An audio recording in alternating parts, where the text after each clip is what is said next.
اهلا بكم في درس جديد من موقع دروس اونلاين. ان شاء الله النهارده هنتعلم ازاي تقدر تحسن لغتك الانجليزيه من غير ما تروح كورسات او من غير ما تدفع فلوس، وبطريقه ممتعه كمان مش هتمل منها.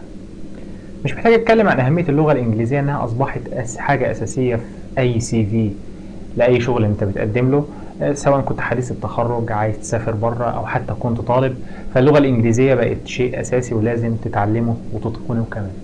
في الفيديو ده هتتعلم انك تحسن 4 حاجات عندك. هتحسن البرونونسيشن اللي هو طريقة النطق، الفوكابز والجرامر والفلو اوف توكينج. تحسن القواعد ومحتوى الكلمات اللي عندك والسلاسة في الكلام. طيب هنبدأ منين؟ اول حاجة لازم تعرف انت مستواك فين دلوقتي بالظبط. فهتعمل ده ازاي؟ هتروح لاي سنتر بيدي كورسات انجليزي وتقول له انا عايز اعمل اختبار تحديد مستوى. بيعمل لك اختبارين، واحد شفوي وواحد تحريري، ومن خلال دول بيقدر يحدد مستواك بالظبط. انت بتقول له تمام. الموضوع ما بيكلفش مثلا 35 50 جنيه في اي سنتر يعني. لو انت هنا في طنطا ممكن تروح هاي كيو او اكسون وتعمل الاختبار ده. بتاخد المستوى اللي انت عنده وبتروح البيت، ما تاخدش الكورس، وبعدين بتتبع الخطوات اللي انا بقول لك عليها ديت، وفي خلال فتره من 4 اسابيع ل 8 اسابيع هتحس بتحسن كبير جدا وهتحكم بنفسك. اول حاجه اتفرج على مسلسلات اجنبي. ايوه، اتفرج على مسلسلات اجنبي. ديت الطريقه يعني السر كله في الموضوع في انك تتفرج على مسلسلات اجنبي، ولكن مش هتتفرج عادي كده، الموضوع ليه طريقه برضه. اولا مش هتتفرج على اي مسلسل، لازم سيتكم حاجه زي راجل ستات عندنا كده. وكمان مش هتتفرج عليه بالترجمه العربي بس، لا، انت هتتفرج عليه بالترجمه العربي مره، وبعدين بالترجمه الانجليش مره، وبعدين من غير ترجمه خالص. ايه الفكره في الثلاث حاجات دول؟ الفكره انك لما تتفرج عليه بالترجمه العربي بتفهم الحلقه عباره عن ايه، بتتكلم عن ايه بالظبط.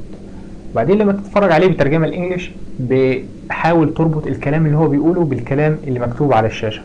في اخر مره خالص من غير ترجمه بتكبر ودانك انها تسمع وتفسر الكلام اللي بيتقال، وتحاول تربط ما بينه وما بين المعرفه المسبقه اللي انت عرفتها من الترجمه العربي والترجمه الانجليزي.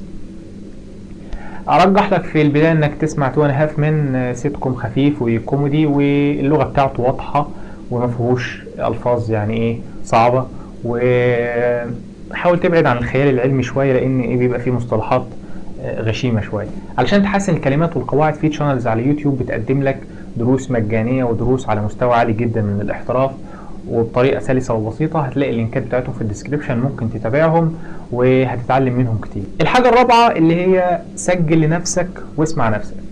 انت وانت بتتكلم كده انت ما انتش عارف انت بتنطق صح ولا غلط، بتتهته ولا لا. فسجل لنفسك واسمع نفسك وقيم، كون يعني انت اللي بتقيم نفسك بنفسك. قلت نفسك كتير قوي. فحاول تسجل وتسمع انت بتقول ايه بالظبط، وحاول تحسن من البرونونسيشن.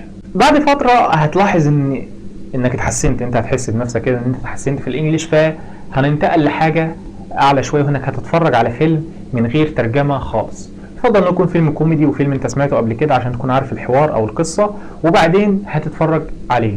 هتشوف انت هتفهم الموضوع ماشي ازاي، هتلقط الكلام غريب على ودنك ولا الموضوع بقى مألوف بالنسبه لك. فده هيكون يعني زي ما تقول تقييم ابتدائي للموضوع.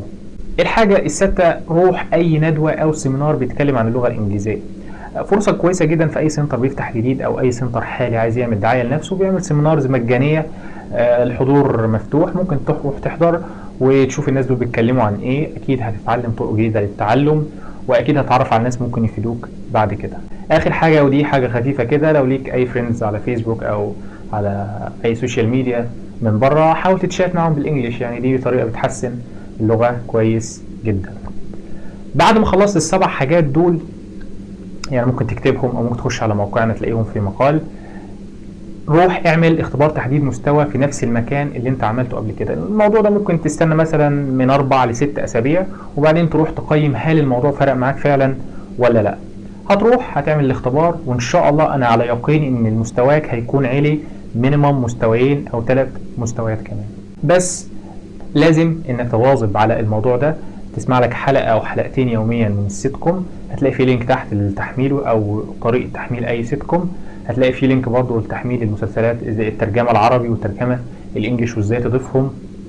فلازم انك تواظب على الموضوع ده، تتمرن يوميا. حاول تتكلم انجليش مع نفسك.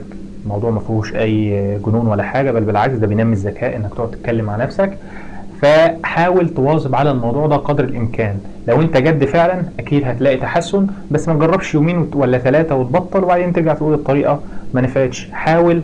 حاول تواظب على الموضوع، وحاول تقنع حد يمشي معاك في الحوار، يعني بحيث ان انتوا تشجعوا بعض. شكرا. ده كان درس صعب جدا عليا لاني سجلت كذا مره.